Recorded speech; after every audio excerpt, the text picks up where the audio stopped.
These banners celebrating 200 years of Charles Dickens aren't in the land of his birth. They're in Philadelphia, flying above the city's famous Free Library. Inside, special events are being held all year, and there's a new exhibition of Dickens books and artefacts, including a stuffed bird. That's a raven that belonged to Charles Dickens. When Charles Dickens was writing Barnaby Rudge, he wanted to use a raven as a character. So he bought it and kept it as a pet. Among the first visitors is Gerald Dickens, Charles's great-great-grandson. He gets a guided tour and the chance to sit at the writing desk used by his famous relative for more than half of his life. But there are other Dickens enthusiasts here as well. Teacher Ed Pettit is spending the year reading every published word the great author ever wrote. I decided, well, I'm just going to dive right in and do it, and I'll write about it all year. And I think I hope it'll be this great immersive experience. Dickens knew America well. He visited twice, first in the 1840s and again in the 1860s. Pennsylvania was one of the first parts of America to be settled by Europeans, mainly the English. Places like this, just outside Philadelphia, were still being built when Charles Dickens was here. He was enthusiastic about being in such a young country, full of people desperate to make a new start in life. He came almost in search for a utopian society, a perfect society, which of course he didn't find. But other sides of it he absolutely loved. He loved the warmth and the generosity and the hospitality of the people he met. He loved their openness, none of the reserve of England. He loved that there was no class system at all. Dickens performed in America just as Gerald does today. Let me hear another sound from you, Cratchit, and you shall keep Christmas by losing your situation, and to you, sir. The styles might be different, but Gerald says Charles was a frustrated actor and might have envied his great-great-grandson. I think if he'd done that in the Victorian era, it would have been seen as a very low form of theatre and wouldn't have been befitting a man of his stature and his calling. But I think secretly he would have loved to have had a go, yeah. You're quite a powerful speaker, aren't you? There are Dickens fellowships all over the States. The Philadelphia branch was founded in 1907 and has met regularly ever since. Its members plan to mark the bicentenary in a very special way. When we have our birthday banquet right on February 7th, at the moment that Dickens was born, we're going to have a toast, and I think that's a great tribute. Charles Dickens is so highly regarded here that for years Philadelphia was the only place in the world to have a statue of him. It has pride of place in one of the city's parks, a fitting tribute to a man who many Americans regard as one of their own. I find it absolutely incredible, and they really have taken him to their heart. It's sort of an adopted author, you know. In fact, I think if you'll ask some people in the audiences, that they would assume Dickens is an American author. And his great-great-grandson is just as popular. The queue to meet him is as long as it would have been for Charles Dickens himself. Bridget Jones in Philadelphia for Meridian Tonight.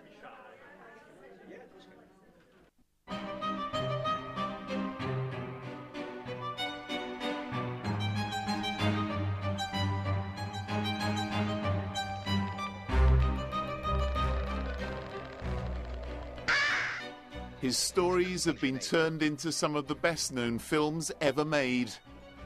Please, sir, I want some more. The characters he created have been brought to life by some of our greatest actors. Did you see any of those pretty things, dear?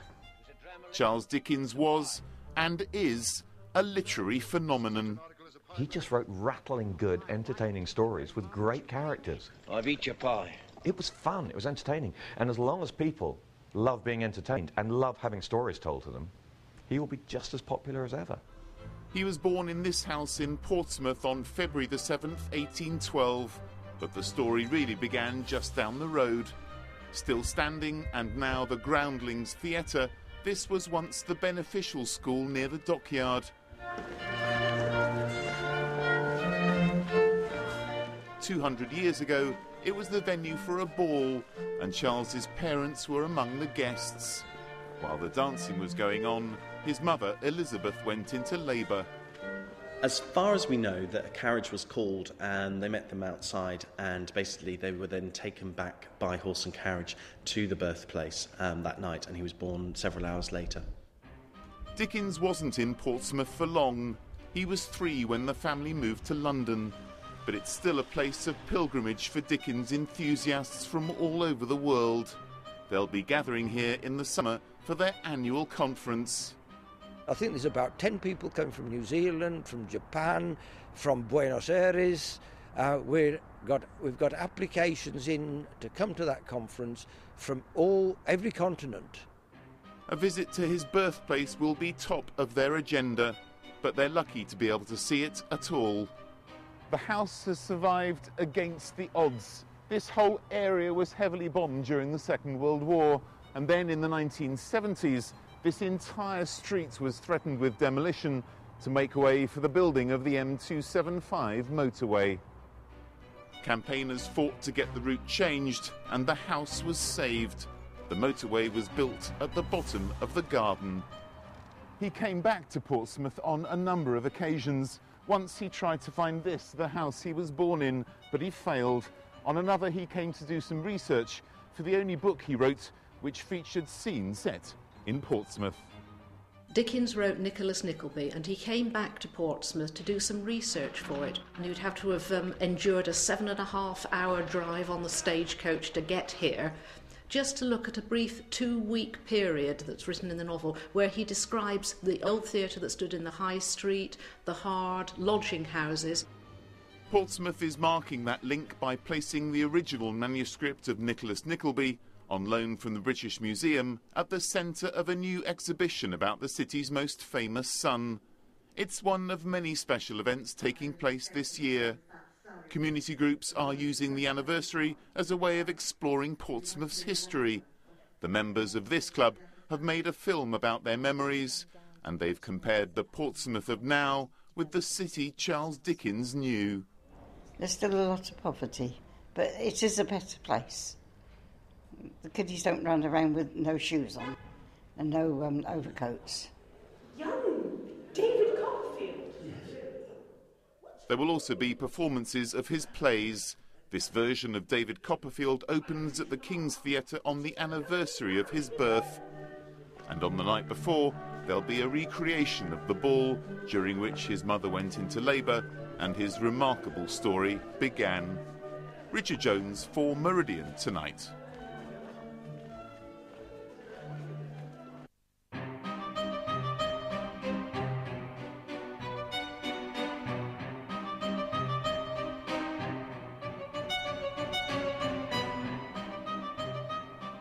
Portsmouth, the city of his birth, has a street, a school, and even a block of flats named after Charles Dickens and his works. In Kent, the county he loved, there are pubs, shops, and even a restaurant in his honour. But there has never been a statue of him anywhere in this country, until now. Queen Victoria will soon have a new neighbour here in Guildhall Square in Portsmouth. A bronze statue of Charles Dickens, the greatest novelist of her age, will be standing here in a few months' time. It's being crafted in Oxfordshire by sculptor Martin Jennings. He's been reading books and studying pictures of Dickens to come up with a version of the novelist everyone will recognise. It is a great responsibility, and it has to be done extremely well. There's very limited amount of time in which to do it, and so I'm chasing my tail to get the thing completed in time to have it unveiled during his bicentenary year. There hasn't been a statue until now because of a clause in his will which asked for no monument, memorial or testimonial to be built in his honour. For years people thought that meant he was opposed to a statue, and even now some argue his will should still be respected. Charles Dickens specifically said in his will he didn't want any statues. He wanted to be remembered by his books, and I'm quite sure that another better way of spending that money could be found. There are 2 statues of Dickens, one in Australia and this one in the United States. His great-great-grandson Gerald is in Philadelphia to see it. He backs the creation of a statue in Portsmouth. He says his famous relative's will has been misinterpreted. I believe that Dickens was talking about the sort of monument, the sort of statue that would have been erected in 1870, which would have been horrendous and garish and over the top and large and horrible. Nowadays, I think the fact that he's not honoured is extraordinary. The Portsmouth Dickens Fellowship has commissioned the statue and is raising the £120,000 to pay for it. It's had few objections. He would be tickled pink to think that Portsmouth, the town of his birth, was going to put a statue up to him. In Portsmouth, we have had one person who has questioned whether we should have a statue to Dickens. Hundreds and hundreds of people expressing their support. It'll look something like this, the small model Martin Jennings made to win the commission. He's working on a more detailed version now, but no one is allowed to see it until the anniversary next week, when it'll go on show in Portsmouth. Martin will then make a full-size statue, which will be cast in bronze over the summer and finally unveiled at the end of September. Richard Jones for Meridian Tonight.